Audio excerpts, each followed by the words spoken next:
کالی رات کے سناٹے میں شہریار کی گاڑی پہاڑی راستے پر تیزی سے دوڑ رہی تھی کہ اچانک ایک زوردار دھماکے سے اس کا ٹائر پھٹ گیا اور گاڑی بے قابو ہو کر کھائی کے دہانے پر رک گئی۔ ابھی وہ سمجھ بھی نہ پایا تھا کہ سامنے کی دھند سے جیک ملر ایک سائے کی طرح نمودار ہوا۔ اس کے ہاتھ میں لہراتی پستول کا رخ سیدھا انایا کی طرف تھا۔ کھیل ختم ہوا شہریار، میں نے کہا تھا نا کہ جو چیز مجھے پسند آ جائے وہ میں چھین لیتا ہوں۔ جیک کے کہکے نے وادی کے سکوت کو چیر دیا۔ انایا نے خوف سے آنکھیں بند کر لیں، لیکن اگلے ہی لمحے گولی چلنے کی آواز آئی اور برف پوش پہاڑوں پر خون کے چھینٹے بکھر گئے۔ اور پھر آج میں اوپر آسماں نیچے، او ہو گنگناتے ہوئے دھڑم سے صوفے پر آ کر بیٹھی تھی۔ اس کی یہ بے فکری اور خوشی زاریان کی آنکھوں میں کھٹک رہی تھی۔ وہ کینہ توز نظروں سے اس کے چہرے کو گھورنے لگا۔ شام تک تو وہ ٹسوے بہا رہی تھی کیونکہ دادا جان نے اسے فرینڈز کے ساتھ ٹرپ پر جانے کی اجازت نہیں دی تھی، اور اب وہ یوں خوش ہو رہی تھی جیسے کسی نے اسے دنیا کی سب سے بڑی لگژری دے دی ہو۔ اس طرح نہ دیکھو مجھے سڑیل انسان، وہ منہ بناتے ہوئے بولی۔ کیا میں پوچھ سکتا ہوں کہ ہواؤں میں اڑنے کے پیچھے کیا راز چھپا ہوا ہے؟ وہ اپنے لہجے کو نارمل رکھتے ہوئے بولا تھا، جبکہ اندر ہی اندر وہ جھل بن رہا تھا۔ اس نے اپنے دائیں ہاتھ میں لگے ایکسٹینشن نیل کو دیکھا اور دوسرے ہاتھ سے کانوں کے پیچھے بال اڑستے ہوئے ایک ادا سے بولی، مجھے لندن جا کر پڑھنے کی پرمیشن مل گئی ہے۔ ابھی اس نے یہ بات مکمل ہی نہیں کی تھی کہ وہ اونچی اونچی آواز میں ہنسنے لگا۔ وہ ہنسے ہنسے صوفے سے نیچے گر گیا تھا۔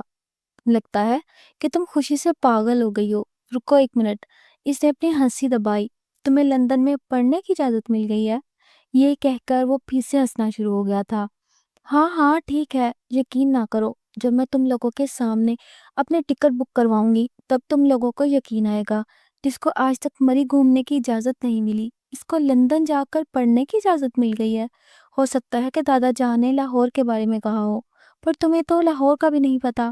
کبھی گئی ہو تو پتا ہو نا۔ وہ کھل کر اس کا مذاق اڑا رہا تھا۔ ممی یہاں پر آئیں۔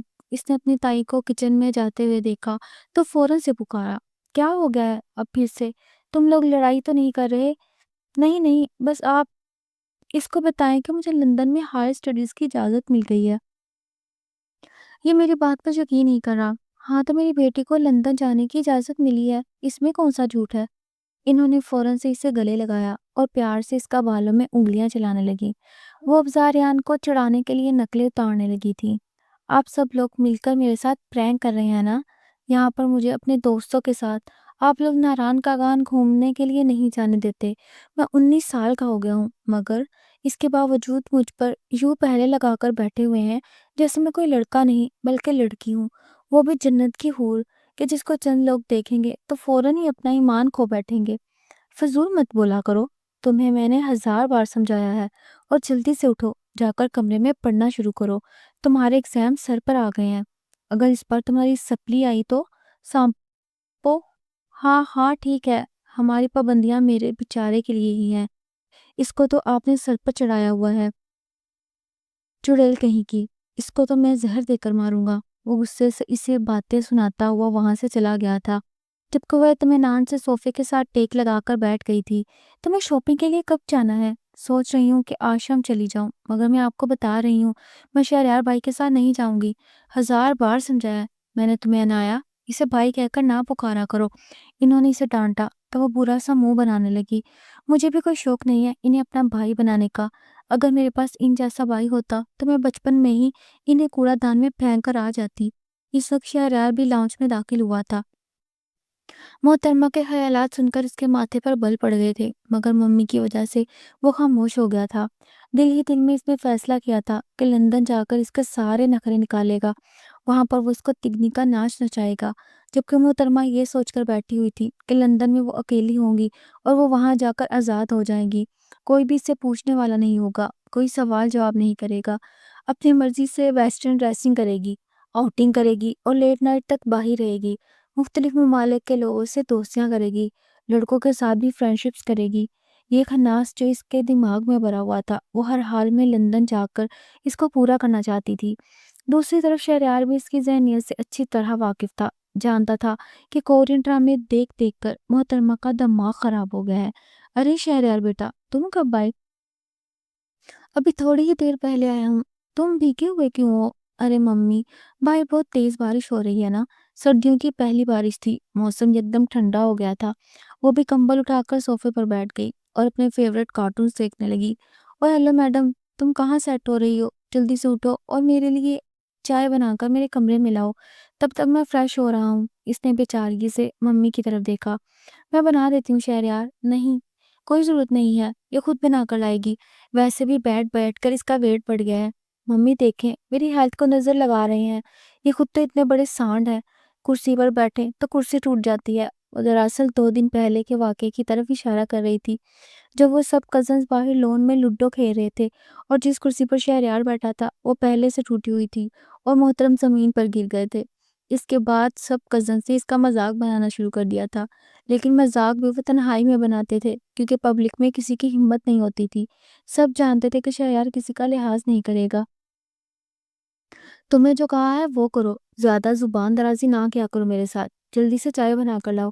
حکم سناتا وہ وہاں سے چلا گیا تھا۔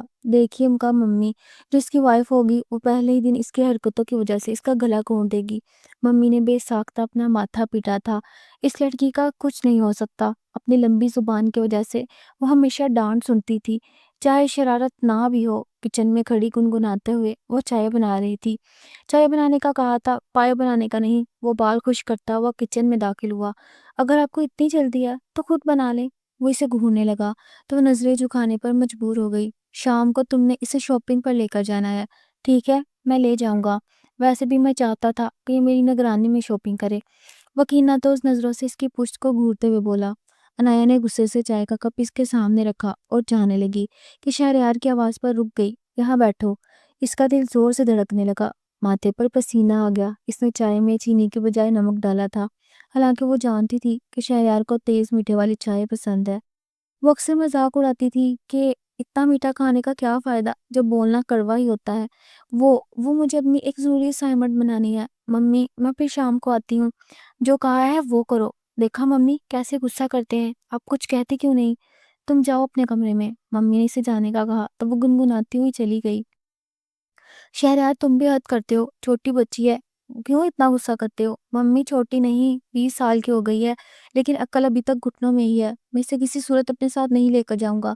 یہ کہہ کر وہ غصے سے اٹھا۔ چائے تو لیتے جاؤ، نمک ملایا ہوا ہے آپ کی لاڈلی نے اس میں، میں اپنا موڈ خراب نہیں کرنا چاہتا۔ اس نے غصے سے کچن کے دروازے کو ٹھوکر ماری اور تیزی سے سیڑھیاں چڑھتا اپنے کمرے میں چلا گیا، جبکہ وہ کمرے میں آ کر اونچی اونچی آواز میں گنگنانے لگی تھی اور بھنگڑا ڈالنے لگی تھی۔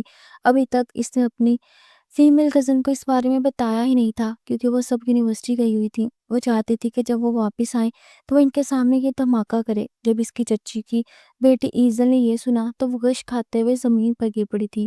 یہ سراسر زیادتی ہے، ممی نے مجھے لندن کی اجازت نہیں دی، حالانکہ میں تم سے بڑی بھی تھی اور سمجھدار بھی تھی۔ مر مر کے بڑی مشکل سے انہوں نے میرا قائد اعظم یونیورسٹی میں ایڈمیشن کروایا، ورنہ وہ تو مجھے وہاں بھی داخل کروانے کے لیے تیار نہیں تھے۔ اور تم، جس کی بیوقوفیاں سارے خاندان کو پتہ ہے، تمہیں وہ لندن بیچ رہے ہیں۔ زیادہ فری ہونے کی ضرورت نہیں ہے ایزل باجی، اگر میں آپ کی عزت کرتی ہوں تو اس کا یہ مطلب نہیں کہ آپ جو بھی منہ میں آئے گا بولتی جائیں گی۔ وہ اس کی باتوں کا برا مناتے ہوئے بولی تھی، اور کس کی خوشی میں جیلس نہیں ہوتے، بلکہ خوش ہوتے ہیں۔ مجھ سے تو غلطی ہو گئی جو میں نے آپ کو بتا دیا۔ بال ہوا میں جھٹکتے ہوئے وہاں سے چلی گئی تھی۔ زاریان جو اس کو ہی ڈھونڈتے ہوئے کمرے میں آیا تھا، اس کو دیکھ کر کھل کر مسکرانے لگا، کیونکہ اس کے لندن جانے کی حقیقت سب سے پہلے زاریان کے سامنے آئی تھی۔ اسے پس منظر معلوم ہوا تو اس کی ساری جیلسی ختم ہو گئی تھی اور اب وہ دل ہی دل میں خوش ہو رہا تھا۔ کیا ہوا ہے؟ تم اپنے پورے دانتوں کی نمائش کیوں کر رہے ہو؟ مجھے تو اس بیچاری پر ترس آ رہا ہے۔ آپ کو پتہ ہے یہ کس کے ساتھ لندن جا رہی ہے؟ کس کے ساتھ؟ ارے اپنے ہونے والے ہسبینڈ کے ساتھ، وہ بھی نکاح کر کے۔ تم شہریار کی بات کر رہے ہو؟ ہاں، انہی کی بات کر رہا ہوں۔ قسم سے سوچ کر ہی میرے کلیجے کو ٹھنڈک پڑ گئی ہے۔ وہاں پر جا کر اس کی ساری شرارتیں دم توڑ جائیں گی جب وہ کھڑوس اس پر حکم چلایا کرے گا۔ وہاں پر موجود سب کزنس کے اٹکے ہوئے سانس بحال ہوئے تھے اور سب لوگ پرسکون ہو گئے تھے کیونکہ جانتے تھے کہ محترمہ وہاں پر جا کر ناگن ڈانس کرنے والی ہیں۔ وہ گنگناتی ہوئی کمرے کے اندر داخل ہوئی تھی۔ او بلے بلے، او شاوا شاوا، دادی جان میں لندن جا رہی ہوں، آپ کو پتہ ہے، وہ بھی ہائر ایجوکیشن کے لیے۔ اس نے دیکھا نہیں تھا کہ کمرے میں دادی جان کے علاوہ اور بھی لوگ بیٹھے ہوئے ہیں۔ وہ اپنی دھن میں گنگناتی ہوئی دادی جان کے پاس آ کر بیٹھ گئی۔ ہوش کی دنیا میں تب آئی جب کہ اس کی نظر شہریار پر پڑی تھی، جو کہ صوفے کے ساتھ ٹیک لگا کر بیٹھا اسے انتہائی غصے سے گھور رہا تھا۔ ایک نظر اس نے اپنی ماں پر ڈالی، وہ بھی کمرے میں ہی موجود تھی۔ شہریار غصے سے وہاں سے اٹھ کر چلا گیا تھا۔ اس لڑکی کی بے وقوفیوں کی وجہ سے وہ اسے شادی نہیں کرنا چاہتا تھا، لیکن دادی جان کی دھمکیوں نے اسے گھٹنے ٹیکنے پر مجبور کر دیا تھا۔ میری پیاری بچی، اللہ تعالیٰ تمہارے نصیب بھی بہت اچھے کرے اور یہ آنے والی زندگی تمہارے لیے ڈھیر ساری خوشیاں لے کر آئے۔ بس تم نے عقل سے کام لینا ہے اور کوئی بھی ایسی حرکت نہیں کرنی جس سے شہریار کو غصہ آئے۔ ارے مجھے کیا فرق پڑتا ہے ان کے غصے سے، میں تو اپنی مرضی سے زندگی گزاروں گی۔ دادی نے ایک نظر اپنی بہو پر ڈالی۔ عائشہ بیگم نے بے ساختہ ان سے نگاہیں چرائی تھی۔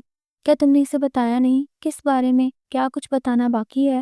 کہ آپ لوگ میرے ٹکٹ بزنس کلاس میں تو بک نہیں کروا رہے؟ پلیز ایسا ہی کروائیں، میں اسنیپ چیٹ پر سٹوریز ڈال کر اپنی ساری فرینڈز کو جلاؤں گی۔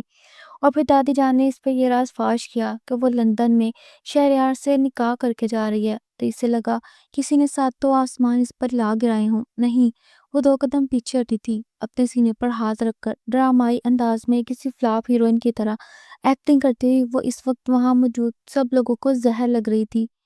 آپ لوگ میرے ساتھ مذاق کر رہے ہیں نا؟ تمہیں لگتا ہے کہ میں تم سے اتنا بڑا مذاق کر سکتی ہوں؟ دادی جان نے سنجیدگی سے کہا۔ دادی جان، اس کے ساتھ لندن جانے سے بہتر ہے میں کسی سمندر میں ڈبکی لگا لوں یا خود کو شارک کے سامنے پھینک دوں۔ میں اس کے ساتھ نہیں جاؤں گی، بلکہ مجھے جانا ہی نہیں ہے، مجھے اس سے شادی نہیں کرنی۔ وہ چھوٹے بچوں کی طرح زمین پر بیٹھ گئی اور ایڑیاں رگڑنے لگی۔ شہریار جو دادی جان سے بات کرنے کمرے میں آیا تھا، اسے یہ حرکتیں کرتے دیکھ کر دل ملا کر رہ گیا۔ میں نے نیکسٹ ویک کی ٹکٹ کنفرم کروا لی ہے، اب اسی ہفتے ہمارا نکاح کریں، میں چند دنوں میں شاپنگ بھی مکمل کر لوں گا۔ اس پر نظر ڈالے بغیر وہ دادی جان کی آنکھوں میں آنکھیں ڈال کر بولتا ہوا اس کی روح تک فنا کر گیا۔ اسے اپنی ساری غلطیاں یاد آ رہی تھی، بچپن سے اب تک اس نے شہریار کو صرف تنگ ہی کیا تھا۔ کیا وہ اس سب کا بدلہ لے گا؟ وہاں تو وہ بالکل اکیلی ہوگی، کوئی دھمکی بھی نہیں کام آئے گی۔ یا اللہ، صرف تو ہی مجھے اس ظالم کے چنگل سے بچا سکتا ہے۔ دادی جان، آپ ان پر کیسے یقین کر سکتی ہیں؟ اگر وہاں جا کر انہوں نے مجھے قید کر دیا تو؟ وہ اکثر مجھے دھمکی دیتے تھے کہ وہ مجھے کسی کوٹھی میں بند کر دیں گے، کہیں وہ اپنا مقصد پورا کرنے کے لیے تو مجھے وہاں نہیں لے جا رہے۔ چپ کر جاؤ، اپنے دماغ سے یہ خناس نکالو اور جلدی تیار ہو، وہ تمہیں شاپنگ پر لے کر جا رہا ہے۔ وہ جب تیار ہو کر باہر آئی تو وہ گاڑی میں بیٹھا انتظار کر رہا تھا۔ مال میں جا کر وہ جس چیز پر ہاتھ رکھتی محترم انکار کر دیتے اور ڈانٹتے، یہ کپڑے پہن کر اگر تم وہاں گھومی تو تمہاری ٹانگیں توڑ دوں گا۔ اس نے اسے لانگ شرٹس اور عبائے خرید کر دیے۔ اب کیا وہاں میں یہ پہنوں گی؟ سب مجھے دیسی کہیں گے۔ وہ جو سوچ رہی تھی کہ ٹاپس اور جینز خریدے گی، اپنا سا منہ لے کر رہ گئی تھی۔ 2 دنوں بعد ان کا نکاح ہوا۔ جب وہ رخصت ہو رہی تھی تو اس کی آنکھیں آنسوؤں سے بھری تھیں۔ وہ دادی جان کے گلے لگ کر پھوٹ پھوٹ کر رونے لگی۔ سب سے زیادہ دکھ اسے شہریار سے شادی کا تھا، حالانکہ اس کی کزنز کہہ رہی تھی کہ تم بہت لکی ہو کہ تمہاری شادی خاندان کے سب سے ہینڈسم لڑکے سے ہوئی ہے۔ رو رو کر اس نے اپنا برا حال کر لیا تھا۔ جب وہ جہاز میں جا کر بیٹھے تو اس نے خوفزدہ ہو کر شہریار کا بازو مضبوطی سے پکڑ لیا اور اپنا سر اس کے کندھے سے ٹکا دیا۔ اس کے لمس کو محسوس کرتے ہوئے شہریار نے ایک سرسری نگاہ اس پر ڈالی۔ اب رشتہ بدل چکا تھا، احساسات بھی بدل چکے تھے، اور وہ اب اس کے نکاح میں تھی۔ وہ اس پر پورا حق رکھتا تھا۔ یہ خیال ہی اسے سکون دے رہا تھا۔ زندگی میں پہلی بار وہ اسے دیکھ کر کھل کر مسکرایا۔ ریلیکس ہو جاؤ، ڈرنے کی ضرورت نہیں، مجھے بہت ڈر لگ رہا ہے۔ اس نے مزید مضبوطی سے اس کا بازو دبوچ لیا۔ اس کے ناخنوں کی چبھن پر وہ کراہا مگر اسے خود سے دور نہیں کرنا چاہتا تھا۔ میں کہہ رہا ہوں نا، کچھ بھی نہیں ہوگا، اب جھوٹ بولتے ہیں۔ یہ سننا تھا کہ شہریار نے جھٹکے سے اپنا بازو چھڑایا۔ سیدھی ہو کر بیٹھو، وہ اونچی آواز میں گررایا۔ آس پاس بیٹھے لوگوں نے اسے غصے سے دیکھا تو وہ سٹ پٹا گیا۔ یہ آپ کا گھر نہیں شہریار صاحب، اور اگر آپ نے لندن میں جا کر مجھ پر سختی کی تو میں آپ کو ہراسمنٹ کا کیس کر دوں گی۔ شرم تو نہیں آئے گی تمہیں اپنے ہسبینڈ پر کیس کرتے ہوئے؟ شہریار صاحب، شرم تو آپ کو آنی چاہیے اپنی وائف کو اس طرح ڈانٹتے ہوئے۔ اپنی زبان کو لگام دے۔ وہ منہ بنا کر کھڑکی سے باہر دیکھنے لگی تھی، لیکن جیسے ہی فلائٹ نے ٹیک آف کیا اس نے پھر سے شہریار کا بازو دبوچ لیا۔ وہ خوف کے مارے اس کے سینے میں سر چھپانے کی کوشش کر رہی تھی۔ شہریار نے اس کے گرد اپنا بازو لپیٹا اور اسے ریلیکس کرنے کے لیے اس کی کمر تھپکنے لگا۔ جب جہاز کے جھٹکے سے ختم ہوئے تو اس نے عنایا کے کان میں سرگوشی کی۔ سب ٹھیک ہو گیا ہے، اب نارمل ہو کر بیٹھ جاؤ۔ اس بار اس کے لہجے میں نرمی تھی۔ اس کی سانسوں کی تپش اپنے کان پر محسوس کر کے وہ گڑبڑا گئی اور شرم سے اس کے گال لال ہوئے۔ شہریار نے پہلی بار اسے اتنے غور سے دیکھا تھا۔ وہ واقعی بہت حسین تھی، جیسے آسمان سے اتری ہوئی پری۔ وہ کسی بھی مرد کا خواب ہو سکتی تھی، پر شرط کا اس کے دماغ میں تھوڑی عقل ہوتی۔ لندن پہنچ کر شرارت نہ کرنا اور نہ ہی اجنبیوں کے ساتھ فری ہونا، یہ پاکستان نہیں۔ اگر تم نے کسی کو تنگ کیا تو وہ تمہیں سیدھا جیل بھیج سکتے ہیں۔ مجھے سب پتا ہے، پچھلے ایک ہفتے سے یوٹیوب پر یہی سب سرچ کر رہی ہوں، اور ویسے بھی میں صرف اپنا بیسٹ فرینڈ کے ساتھ ہی فری ہوں گی۔ تمہارا بیسٹ فرینڈ صرف میں ہوں، یہ بات دماغ میں بٹھا لو۔ اب بیسٹ فرینڈ نہیں، بلکہ میرے سب سے بڑے دشمن ہے آستین کے سانپ۔ وہ سمجھ رہی تھی کہ وہ یہ سب دل میں کہہ رہی ہے، مگر آواز اتنی اونچی تھی کہ شہریار سب سن چکا تھا۔ میری ذات کو ایسے القابات سے نوازنے کے بجائے اگر تم خود کو تھوڑا بدلنے کی کوشش کرو تو زیادہ بہتر ہوگا۔ کیا آپ نے سن لیا؟ اس نے ہونٹوں پر ہاتھ رکھ کر سہمے ہوئے پوچھا۔ الحمدللہ میرے پاس 2 عدد کان ہیں جو بالکل ٹھیک کام کرتے ہیں۔ یہ کہہ کر وہ سیٹ سے ٹیک لگا کر بیٹھ گیا کیونکہ سفر طویل تھا۔ مجھے واش روم جانا ہے۔ اس نے شہریار کا کندھا ہلا کر اسے جگانے کی کوشش کی، مگر وہ گہری نیند میں تھا۔ اس نے خود ہی سیٹ بیلٹ کھولی اور ایئر ہوسٹس سے راستہ پوچھا۔ جب وہ فارغ ہو کر باہر آئی تو اس کی نظر ایک برطانوی لڑکے پر پڑی جس کے بال سنہری تھے۔ اس کا دل زور سے دھڑکا۔ ایسا نہیں تھا کہ وہ اسے پسند کر بیٹھی تھی۔ وہ جانتی تھی کہ وہ شہریار کے نکاح میں ہے اور کسی غیر مرد کو دیکھنا گناہ ہے، مگر وہ اپنے اندر کا تجسس کا کیا کرتی؟ اسے بچپن سے گوروں سے بات کرنے کا شوق تھا۔ اس انگریز نے اسے دیکھ کر اسمائل دی اور ایک کمپلیمنٹ بھی دیا۔ وہ واپس تو آ گئی، مگر اس کی نظریں بار بار پچھلی سیٹس کی طرف جا رہی تھی۔ کیا مسئلہ ہے؟ آرام سے ایک جگہ بیٹھ کیوں نہیں جاتی؟ شہریار نے آنکھیں چھوٹی کر کے اسے گھورا۔ تم نے سیٹ بیلٹ کیوں کھولی؟ وہ میں واش روم گئی تھی۔ اب کیا مجھے ہر بات آپ سے پوچھ کر کرنی ہوگی؟ اس نے بے ساختہ کہا تو شہریار لب بھینچ کر رہ گیا۔ کم از کم مجھے اٹھا تو دیتی۔ جب وہ ایئرپورٹ سے باہر نکلے تو وہ بہت ایکسائٹڈ تھی کیونکہ ہر طرف غیر ملکی ہی تھے۔ سب کی نظریں اسی پر تھیں کیونکہ وہ اپنی خوبصورتی کی وجہ سے سب میں نمایاں تھی۔ شہریار کا دل چاہ رہا تھا کہ وہ اسے کہیں چھپا دے جہاں کوئی اسے دیکھ نہ سکے، مگر محترمہ تو آنکھیں پھاڑ پھاڑ کر سب کو دیکھ رہی تھی اور اپنی طرف متوجہ کر رہی تھی۔ تمہیں چین کیوں نہیں پڑتا؟ وہ اس کو لے کر ایک عالی شان اور جدید ڈیزائن کے بنے بنگلے میں آ گیا تھا۔ کیا یہ آپ کا ہے؟ اس نے حیرت سے پوچھا۔ نہیں، محلے والوں کا۔ وہ اس کی بات کا برا مناتے ہوئے طنزیہ بولا تھا۔ یار، آپ تو بہت زیادہ امیر ہیں، اور اگر آپ امیر ہیں تو اس کا مطلب کہ میں بھی امیر ہوں۔ تمہیں کس نے کہا کہ تمہیں اپنے پیسوں سے ایک پھوٹی کوڑی بھی دوں گا؟ کیا مطلب آپ کا؟ اگر آپ مجھے پیسے نہیں دیں گے تو پھر میں کہاں سے لاؤں گی؟ خود کماؤں گی۔ وہ جان بوجھ کر اسے تنگ کر رہا تھا۔ تمہارا یونیورسٹی میں ایڈمیشن کروا دیا ہے، یہی تمہارے لیے بہتر ہے۔ میرے ساتھ زیادہ فری ہونے کی ضرورت نہیں۔ کیا مطلب؟ اب کیا مجھے پیسے خود کمانے ہوں گے؟ بالکل، خود کمانے ہوں گے، چاہے جیسے مرضی کماؤ۔ وہ اندازہ نہیں لگا سکتا تھا کہ محترمہ کس قدر الٹے دماغ کی مالک ہیں۔ تقریباً ایک ہفتے تک وہ اسے وہاں کا ماحول اور طور طریقے سمجھاتا رہا۔ اسے یونیورسٹی بھی لے کر گیا اور وہاں کے تمام اہم چیزیں سمجھا دی۔ فی الحال اس نے ایک اچھی خاصی پاکٹ منی عنایہ کے حوالے کر دی تھی۔ ایک دن وہ اسے یونیورسٹی چھوڑنے بھی گیا، مگر وہ چاہتا تھا کہ وہ لڑکی تھوڑی انڈیپینڈنٹ ہو جائے اور مکمل طور پر اس پر انحصار نہ کرے۔ اس نے اسے واضح باؤنڈریز بھی سمجھا دی۔ ان حدود سے باہر تم نے نہیں نکلنا، ایک حد میں رہ کر ہر کام کرنا، اور اگر میں نے تمہیں حد کراس کرتے پکڑ لیا تو مجھ سے برا کوئی نہیں ہوگا۔ اگر میں تمہیں آزادی دے رہا ہوں تو تم جواب طلبی بھی ہوگی۔ یونیورسٹی میں اپنی ہنسمکھ طبیعت اور ٹوٹی پھوٹی انگلش کے باوجود اس نے ڈھیر سارے دوست بنا لیے تھے، جن میں کچھ برطانوی تھے اور کچھ افریقی بھی۔ وہ ان کے ساتھ یوں خوشگپیوں میں مصروف رہتی جیسے بچپن سے انہیں جانتی ہو۔ پورا دن وہاں گزارنے کے بعد وہ اپنی ایک دوست میڈی نامی لڑکی کے ساتھ ایک بہت بڑے لگژری ریسٹورنٹ میں داخل ہوئی جہاں ویٹرس کی جاب کے لیے ایک پوزیشن خالی تھی۔ میڈی نے ہی اسے مشورہ دیا تھا کہ تم یہاں کام کرو، صرف 3 گھنٹے کی ڈیوٹی ہے اور بدلے میں تمہیں اچھے خاصے پاؤنڈز کمانے کو ملیں گے۔ اس کے علاوہ جو ٹپس ملیں گی اس سے بھی تمہارا اچھا خاصا گزارا ہو جائے گا۔ اسی وقت اس کا موبائل بجا۔ اس نے دیکھا دشمن جاں یعنی شہریار کی کال آ رہی تھی۔ آج اس کی ایک امپورٹنٹ بزنس میٹنگ تھی، اس لیے وہ اسے پک کرنے نہیں جا سکتا تھا۔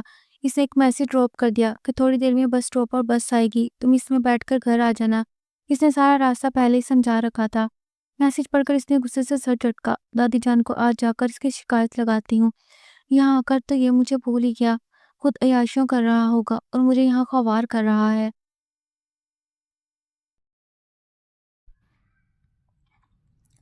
وہ میڈی کے ساتھ ہوٹل کے مینیجر سے ملی تو وہ اسے عجیب و غریب نظروں سے دیکھ رہا تھا۔ اس کی نظروں کے مفہوم کو سمجھ کر وہ بری طرح کنفیوز ہو گئی۔ اس نے میڈی کو دیکھا تو اس نے آنکھیں ہی آنکھوں میں عنایا کو پرسکون رہنے کا اشارہ کیا۔ میڈی کو اندازہ تھا کہ جس ماحول اور مذہب میں وہ پلی بڑی ہے وہاں یہ سب عجیب لگ سکتا ہے، لیکن نوکری کرنی تھی تو تھوڑا کمپرومائز تو کرنا ہی تھا۔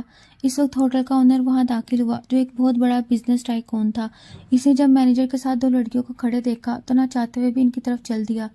جب اس کی نظر عنایا پر پڑی تو وہ پلکیں جھپکنا بھول گیا۔ جیک ملر کی نظریں اس کے معصوم چہرے پر جم گئی تھیں۔ اس نے فرینچ زبان میں مینیجر سے کچھ پوچھا۔ ان کی گفتگو میڈی اور عنایا کے سر کے اوپر سے گزر گئی۔ پھر اس نے عنایا کو اپنے آفس میں آنے کا اشارہ کیا۔ میڈی کی تسلی دینے پر وہ ہچکچاتے ہوئے آفس کے اندر داخل ہوئی۔ جیک صاحب اسے غور سے دیکھ رہے تھے۔ جیک ملر کے آفس میں بہت کم لوگوں کو آنے کی اجازت ہوتی تھی کیونکہ وہ لوگوں سے زیادہ میل جل پسند نہیں کرتا تھا، خصوصاً عام ویٹرز کے ساتھ تو بالکل بھی نہیں۔ یہ تمام کام اس کے مینیجر کے ذمے تھے، لیکن عنایا کی بات اور تھی۔ تشریف رکھیں، اس نے انگلش میں کہا تو وہ ہچکچاتے ہوئے بیٹھ گئی۔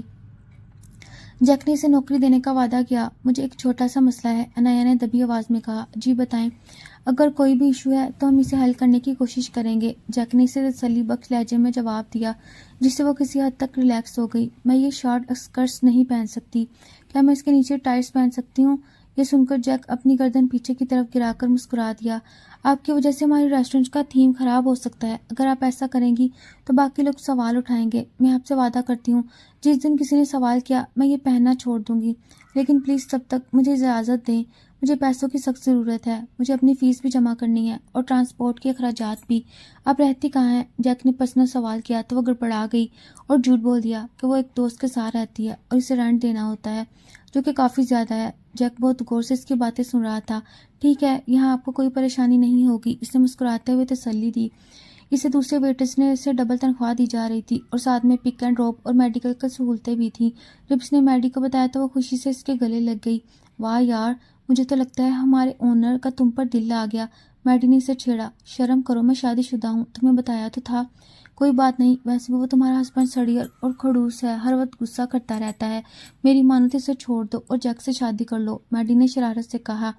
عنایا جب ڈریس چینج کر کے باہر نکلی تو اس نے وائٹ ٹائٹس پہنی ہوئی تھی، مگر اس کے باوجود اس کا حسن اور معصومیت وہاں موجود سب کو اپنی طرف متوجہ کر رہے تھے۔ اس کے گال شرم سے لال ہو گئے تھے۔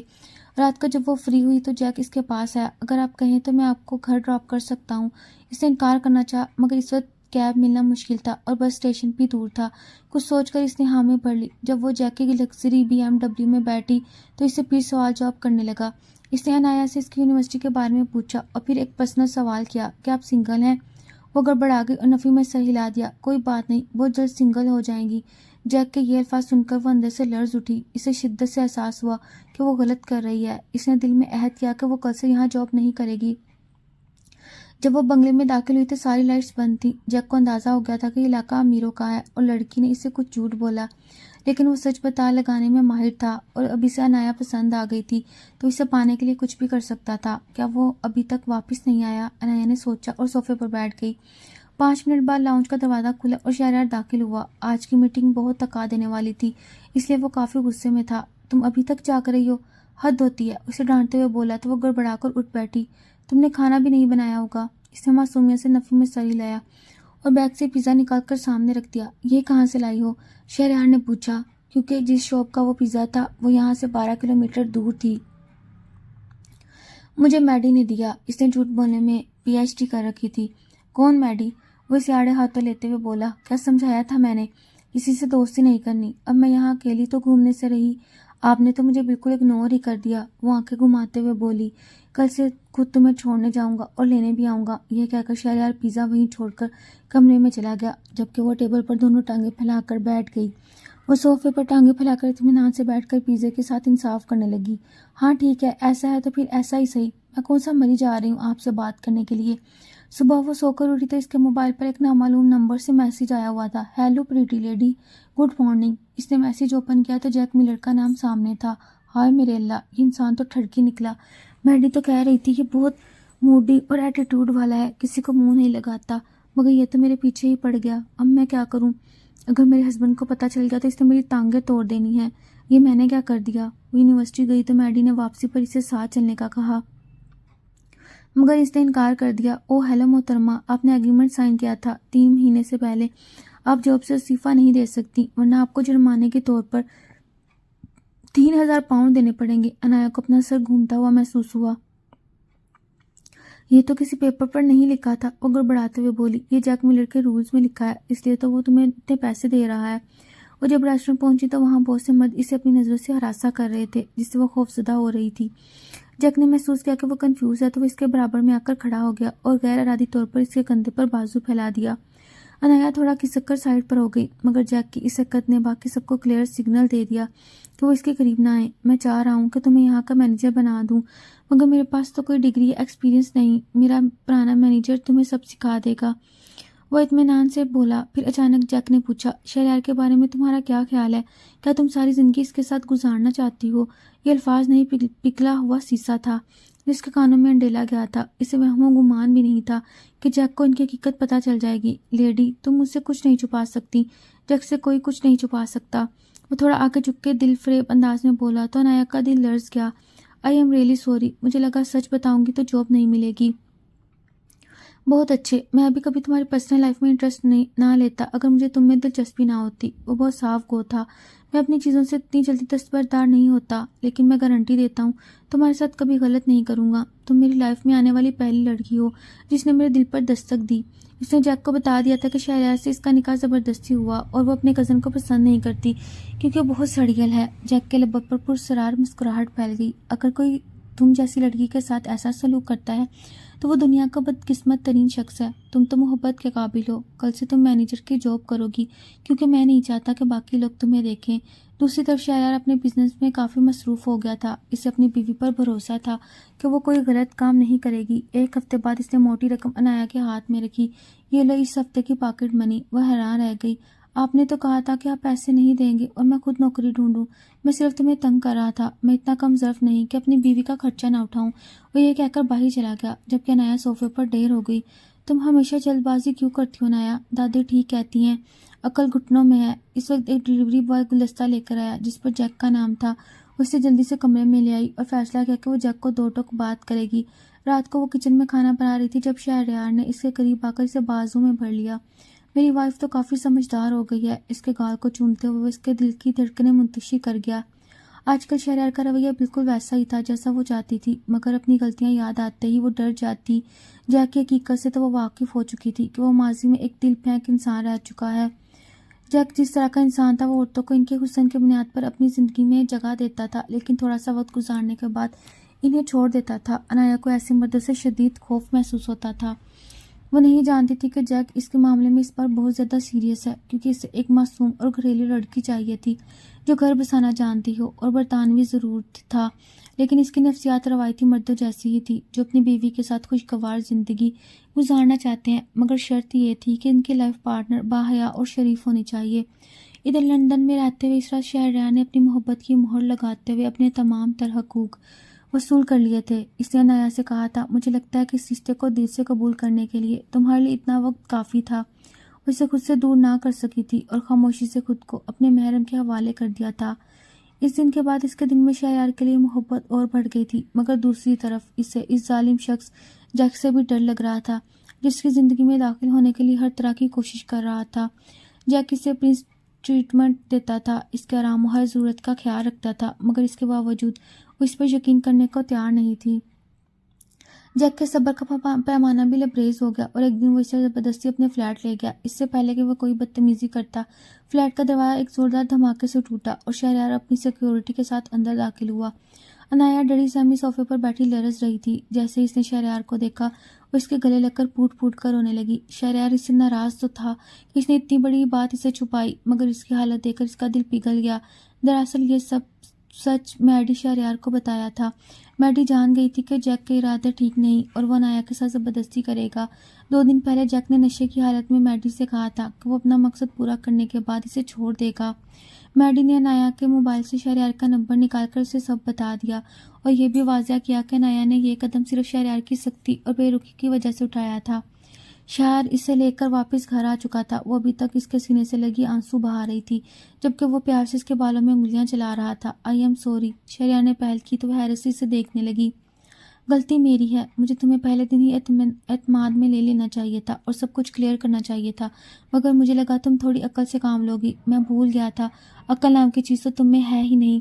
یہ سن کر وہ غصے سے پیچھے ہٹی۔ او ہیلو، آپ سے زیادہ سمجھدار ہوں میں۔ وہ تو مجھے اندازہ ہو ہی گیا۔ شہریار کے طنز پر اس نے گردن جھکا لی۔ ماضی کو بھول جاؤ، اس نے نرمی سے کہا، مجھے یہاں نہیں رہنا، مجھے پاکستان واپس آنا ہے۔ اس نے ضد کی، ٹھیک ہے ہم واپس چلے جائیں گے، لیکن تم یہ 1 سال اپنی پڑھائی مکمل کر لو، میں نہیں چاہتا تمہارا سال ضائع ہو، اس کے بعد ہم ہمیشہ کے لیے پاکستان شفٹ ہو جائیں گے۔ وہ اس سے بے پناہ محبت کرتا تھا اور اب وہ اسے اپنے دل کی اور بھی قریب محسوس ہونے لگی تھی۔ 1 سال بعد وہ پاکستان واپس آ گئی تھی، لیکن اب ان کے ساتھ ان کا ایک اور پیارا سا چھوٹا بیٹا بھی تھا جو اپنی ماں کے پاس کم اور باپ کے پاس زیادہ رہتا تھا۔ شہریار اپنی محبت اور اپنی فیملی کے لیے کچھ بھی کر سکتا تھا اور اب ان کی زندگی سکون اور خوشیوں سے بھر چکی تھی۔ لندن ایئرپورٹ پر جب فلائٹ کا اعلان ہوا تو عنایہ کا دل ایک عجیب سی کیفیت سے دوچار ہوا۔ 1 سال پہلے جب وہ یہاں آئی تھی تو ایک باغی اور ضدی لڑکی تھی، مگر آج وہ واپس جا رہی تھی تو اس کی گود میں ایک ننھی سی جان، اس کا بیٹا ریان تھا، اور ساتھ میں شہریار جیسا محبت کرنے والا شوہر۔ جہاز کی کھڑکی سے باہر لندن کی دھندلی روشنیاں دکھائی دیتے ہوئے اسے رہ رہ کر جیک ملر کا وہ آخری جملہ یاد آ رہا تھا کہ میں اپنی چیزوں سے دستبردار نہیں ہوتا۔ اس نے جھرجھری لی اور اپنا سر شہریار کے کندھے پر ٹکا دیا۔ شہریار نے اس کی بے چینی محسوس کرتے ہوئے اس کا ہاتھ تھاما اور نرمی سے دبا دیا۔ سب ٹھیک ہو جائے گا عنایہ، اب ہم اپنے گھر جا رہے ہیں جہاں کوئی تمہیں چھو بھی نہیں سکے گا۔ شہریار کی آواز میں وہ اعتماد تھا جس نے عنایہ کے لرزتے ہوئے دل کو سہارا دیا۔ پاکستان پہنچتے ایئرپورٹ پر زاریان اور ایزل نے ان کا شاندار استقبال کیا۔ زاریان تو اپنے بھتیجے کو دیکھتے ہی دیوانہ ہو گیا اور اسے گود میں لے کر پورے ایئرپورٹ پر ناچنے لگا۔ اوئے شہزادے، تم تو بالکل اپنے چاچو پر گئے ہو، ہینڈسم اور ڈیشنگ۔ اس کی شرارت پر سب کے کہکے گونج اٹھے۔ گھر پہنچنے پر دادی جان نے صدقے اتارے اور عائشہ بیگم کی تو خوشی کا ٹھکانہ ہی نہ تھا۔ ان کے گھر ایک بار پھر رونقوں سے بھر گیا۔ رات کے کھانے پر سب اکٹھے تھے، ہنسی مذاق ہو رہا تھا، مگر عنایہ کی نظریں بار بار لاؤنج کی بڑی کھڑکی کی طرف جا رہی تھی، جیسے اسے لگ رہا ہو کہ باہر اندھیرے میں کوئی کھڑا اسے دیکھ رہا ہے۔ شہریار اپنی بزنس کالز میں مصروف تھا، مگر اس کی ایک آنکھ مسلسل عنایہ پر تھی۔ وہ جانتا تھا کہ لندن کے واقعے نے عنایہ کے ذہن پر گہرے اثرات چھوڑے ہیں۔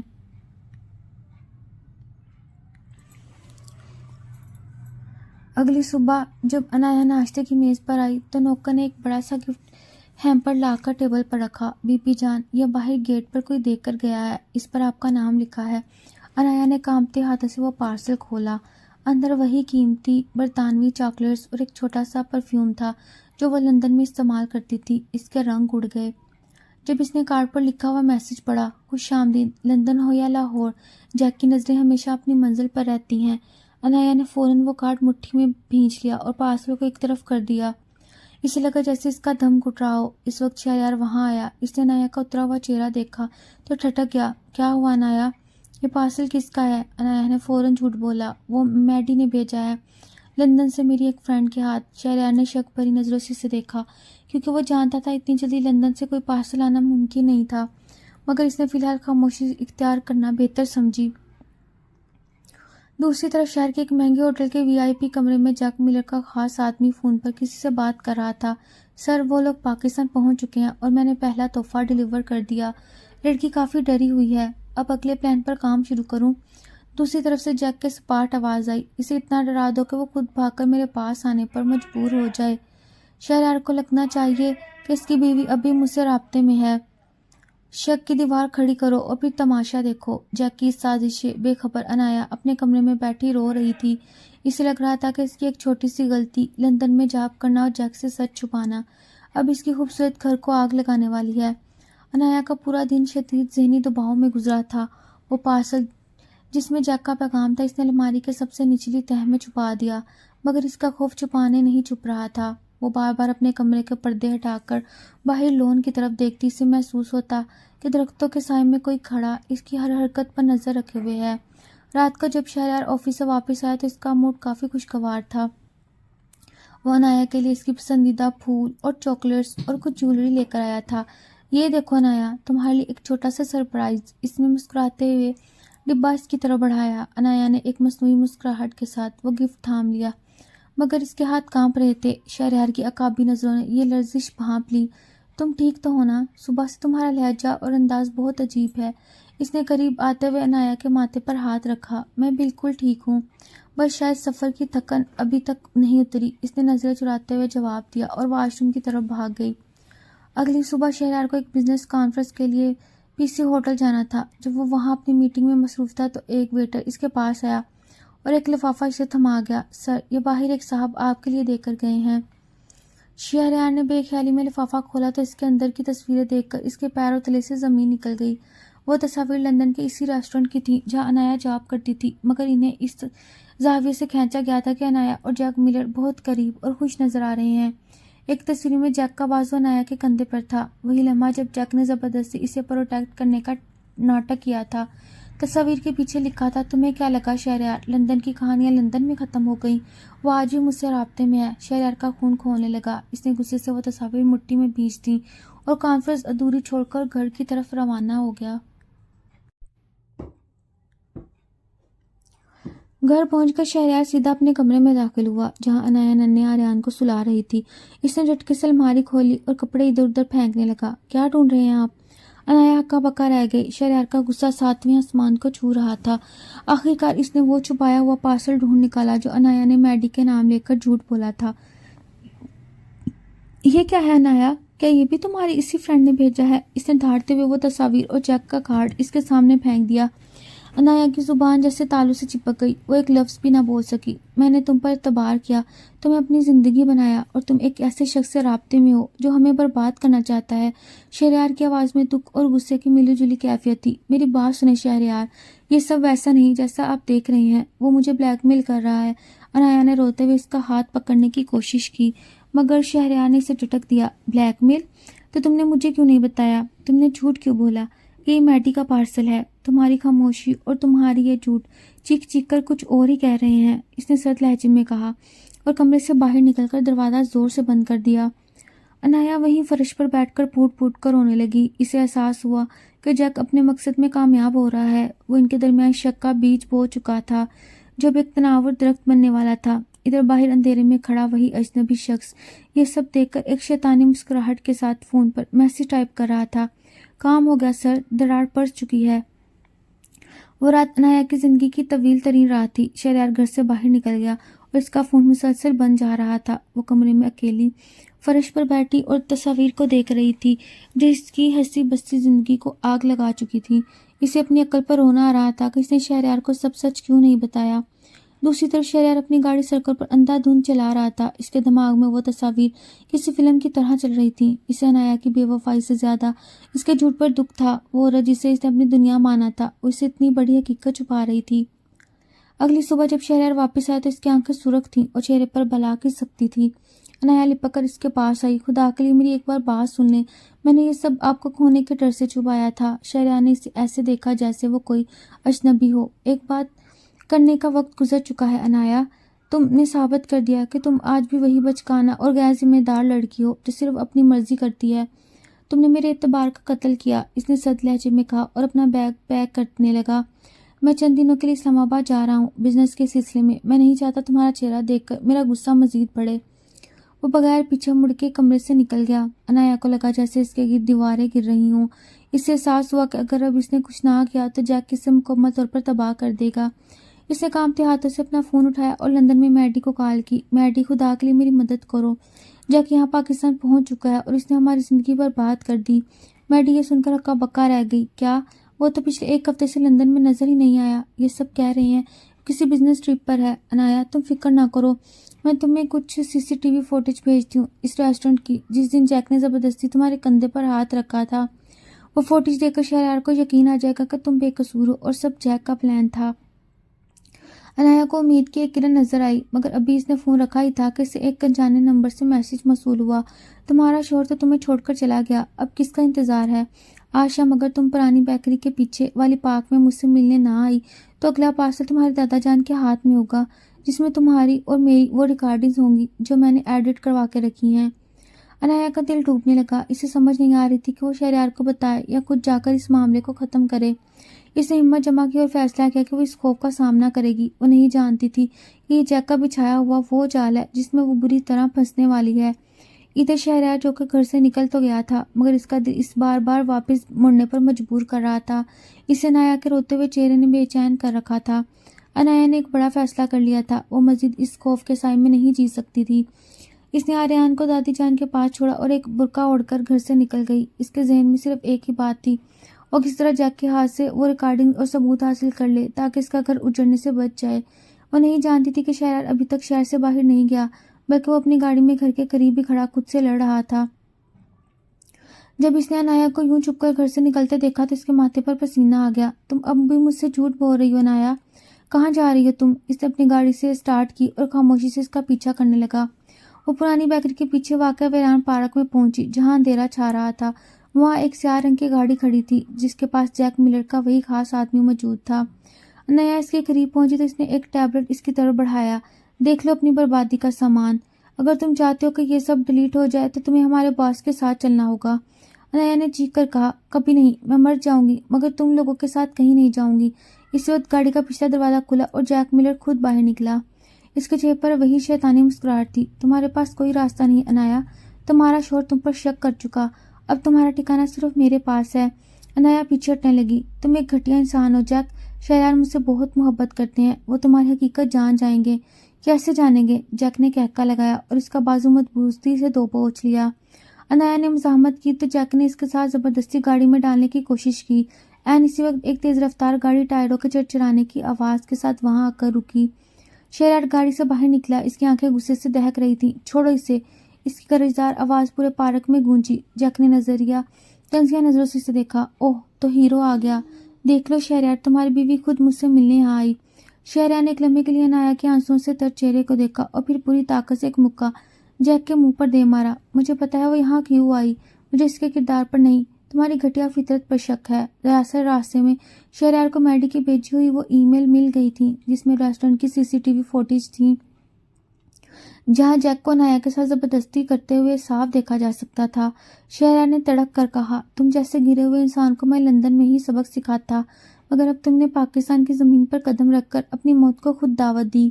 جیک کے آدمی نے پستول نکالنے کی کوشش کی مگر شہریار کے ساتھ آئے ہوئے سادہ لباس پولیس اہلکاروں نے اسے دبوچ لیا. شہریار نے آگے بڑھ کر انایا کو اپنے احضار میں لے لیا. وہ بری طرح کانپ رہی تھی. مجھے معاف کر دو انایا، میں نے تم پر شک کیا.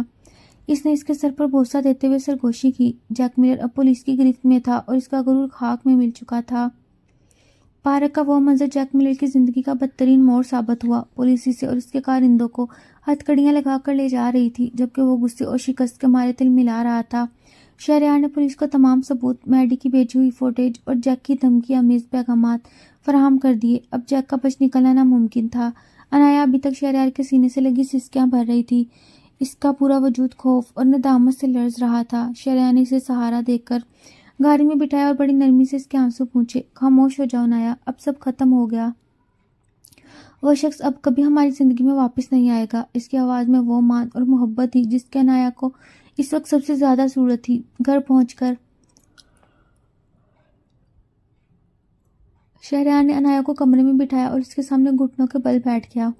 مجھے معاف کر دو انایا، میں نے ایک لمحے کے لیے تمہارے کردار پر شک کیا. مجھے اس وقت تمہارا ساتھ دینا چاہیے تھا جب تم اکیلی اس خوف سے لڑ رہی تھی. انایا نے روتے ہوئے اس کا ہاتھ تھام لیا. نہیں، غلطی میری تھی شہریار، میں نے آپ سے جھوٹ بولا. میں نے سوچا کہ میں اکیلی سب سنبھال لوں گی مگر میں بھول گئی تھی کہ آپ کی طاقت کے بغیر میں کچھ بھی نہیں. اس رات دونوں نے ایک دوسرے سے عہد کیا. اب ان کے درمیان کوئی تیسرا انسان یا کوئی جھوٹ نہیں آئے گا. اعتبار کی جو دیوار تھوڑی سی متزلزل ہوئی تھی وہ اب پہلے سے کہیں زیادہ مضبوط ہو چکی تھی. اگلی صبح جب سورج طلوع ہوا تو گھر کی فضا بدلی ہوئی تھی. دادی جان اور عائشہ بیگم بھی اب پرسکون تھی کیونکہ شہریار نے انہیں سب سچ بتا دیا تھا. زاریان اور ایزل بھی اسے خوشی میں شریک تھے کہ ان کی بھابھی جان اب خطے سے باہر ہیں. شہریار نے فیصلہ کیا وہ کچھ دن کے لیے انایا اور آریان کو لے کر شمالی علاقہ جات کے دورے پر جائے گا تاکہ وہ اس ذہنی صدمے سے مکمل طور پر باہر نکل سکے. وہاں کی پرسکون وادیوں میں برف پوش پہاڑوں کے سائے تلے انایا کو محسوس ہو کہ زندگی واقعی کتنی خوبصورت ہے. اسے وہ وقت یاد آیا جب وہ لندن جانے کے لیے ضد کرتی تھی مگر اب اسے احساس ہوا کہ اصل جنت تو وہ ہے جہاں آپ کے اپنوں کی محبت اور اعتبار ہو. 1 سال مزید گزر گیا۔ انایا نے اپنی تعلیم مکمل کر لی تھی اور وہ گھر کے ساتھ ساتھ شہریار کے بزنس میں بھی اس کا ہاتھ بٹاتی تھی۔